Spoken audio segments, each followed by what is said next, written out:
నమస్కారం అండి. నేను మా పిల్లలు టీసీ తీసుకొచ్చేదానికి నారాయణపురానికి వచ్చినాను. బైక్లో తెలిసిన ఆయన్ని తోడుకొని వస్తే అప్పు తీసుకున్నందువల్ల టీసీని చింపేదానికి ప్రయత్నించినారు. నేను చేయలేసి పీక్కున్నాను. అయినా కూడా బట్టలనంతా గుంజి బయట వస్తేనే నన్ను కొట్టి లాక్కెళ్ళి చెట్టుకు కట్టేసి మార్చేసినారు. ముందు మా ఆయన్నే చేసినారు. నైటే తోడుకొని వెళ్ళి మా ఆయన దిగులు పడి వెళ్ళిపోయినాడు.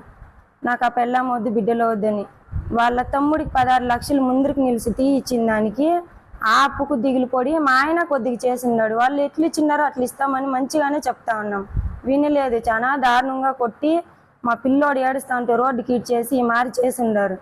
ఇస్తాము, మాకు ఏదైనా లోన్ ఈయన వస్తే ఇస్తామని చెప్పినాము.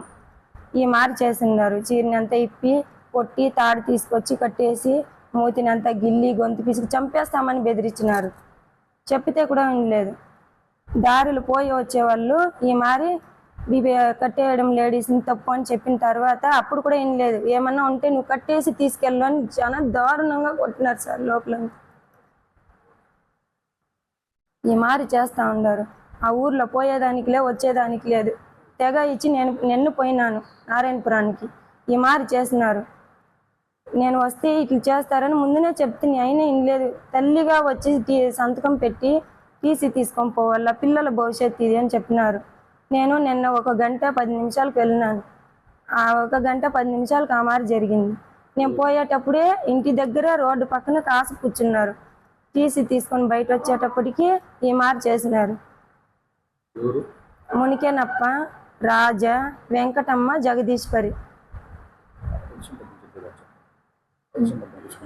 పింఛన్ డబ్బులు కూడా మా పాపకి ఇచ్చేదాన్ని అప్పులు ఇచ్చిన వాళ్ళు పాప చేతిలోనికి పేర్కొని ఉండారు.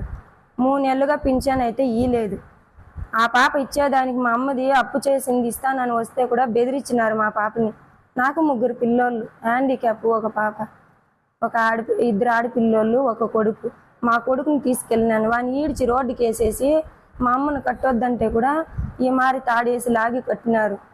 తీసుకుని దాన్ని ఇస్తామని అమ్మను మంచిగానే చెప్తా ఉన్నాను. అయినా వినలేదు. నా మెడలో ఉండే బొట్టునే కూడా నా మొగుడు బాగుంటే చాలు, ఒకప్పుడు బాగా బతికినోడు, 1,00,000 తీస్తే 1,00,000 వడ్డీ కట్టిండాడు. ఊరికి వచ్చేదానికిలే పోయేదానికిలే. మాకేదో కాలనీ ఇల్లు వచ్చింది. ఆ కాలనీ ఇల్లు కట్టుకుంటే దాన్ని అమ్మేసేయి అంటూ ఉన్నారు. మా అమ్మ వాళ్ళు కొంచెం హెల్ప్ చేస్తున్నారు. ఇల్లు లేక వాకిలు లేక ఏదో చిన్న ఇల్లు మా మొగుడి ఇల్లు. మేమేదో కష్టపడి మా పింఛన్ డబ్బులు మా పాపకు వచ్చింది ఇంతో కొద్దిగా కూడిపెట్టి మా నగ నట్రా ఉంటే పెళ్ళికేసింది ఇల్లు కట్టుకొని ఉన్నాం. ఊరికైనా అప్పు చేసి ఇల్లు కట్టుకొని ఉండారని ఈ మారి సతాయిస్తారు మమ్మల్ని. చాలా టార్చర్ పెడతారు. ఊరు పోయేకలే వచ్చేకలేదు. మా పిల్లోళ్ళు 1 సంవత్సరము ఆడ తినేదానికి ఉండేదానికి చాలా కష్టపడి ఉన్నారు. స్కూల్కి పోయేటప్పుడు వచ్చేటప్పుడు ఆ మారి సాపిస్తారు. పిల్లోళ్ళని కత్తితో పొడుస్తాము, మూట్లు కసి పెడతాము. అప్పు ఇవ్వకపోతే మీ నాన్న ఎక్కడున్నారు, మీ అమ్మ ఎక్కడున్నారు అని ఈ మారి చేసినారు. అప్పుల వాళ్ళంతా ఇంటికి వచ్చి నైట్లో తలుపులు తట్టేవాళ్ళు. మా అమ్మ వాళ్ళ ఇంటికి వెళ్ళి కూలి పని చేసుకొని అప్పు తీర్చుతాము, ఇచ్చిన వాళ్ళ డబ్బులు మనం ఇవ్వాలా. వాళ్ళు ఎంత కష్టపడి ఇచ్చిందని ప్రయత్నిస్తుంది. అయినా కాలేదు. ఆడది ఎన్ని లక్షలు తీర్చేదానికి అవుతుంది. మా మొగుడితో గొడవలు పడినాను, కాలేదు. మా మొగుడే నన్ను వదిలేసి వెళ్ళిపోయినాడు. నీ వల్ల అయితే బిడ్డన సగం నువ్వు ఎలాగైనా బతుకు అని చెప్పేసి వెళ్ళిపోయినాడు. ఎక్కడున్నాడో నాకు తెలియదు. బెంగళూరులో అయితే ఒకే ఇంట్లో పని చేసుకొని 15,000 ఇస్తారు. మీకు కూడా ఏం లేదు, నువ్వు కంగారు పడకు, గవర్నమెంట్ మీకు అండగా ఉంటుంది.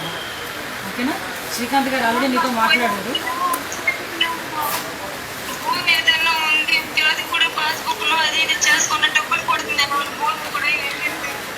లేదమ్మా, ఒకసారి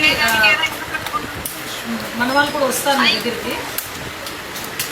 ఆ పెన్షన్ విషయంలో కూడా ఏదో ప్రాబ్లం వచ్చిందని చెప్పారంటే కదా శ్రీకాంత్ గారితో.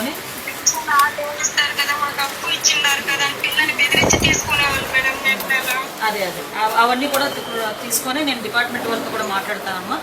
ఇంకా ధైర్యంగా ఉండు. సార్ కూడా నీతో చెప్పమన్నారు, ధైర్యంగా ఉండని చెప్పమన్నారు. శ్రీకాంత్ గారు కూడా మీతో మాట్లాడుతున్నారు, కంటిన్యూ టచ్లో ఉన్నారు తల్లి. ఏ ఇబ్బంది అయినా ఒకసారి శ్రీకాంత్ గారు కూడా మీరు చెప్పండి, నేను ఫాలో అప్ చేసుకుంటాను. సరేనా? ఓకే అమ్మా, ధైర్యంగా ఉండమ్మా. ఇది పిల్లోడాడి ఆయన అన్న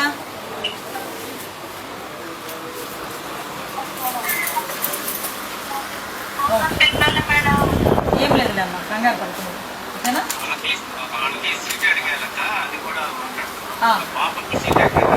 ఎక్కడ సీట్ అడిగారు?